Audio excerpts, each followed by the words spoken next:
Liza Soberano getting used to the Hollywood limelight, ang Filipina-American actress kamakailan lamang pumasok sa 2024 Screen Actors Guild o SG Awards, kung saan siya ay isang head-turner sa isang simple, ngunit eleganteng two-tone gown. Sa Instagram, fashion designer na si Pamela Roland ibinahagi ang isang larawan ng Lisa Frankenstein.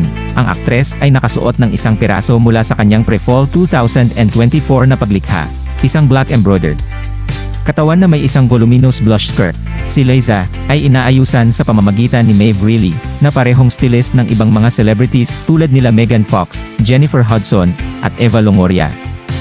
Upang ipakilala ang ilan sa Hollywood, ang Lisa Frankenstein ay isang tanda na para kay Soberano, para sa makabuluhang pagpasok nito Hollywood, para maipakita ang kanyang talento sa mas malawak na international na audiences.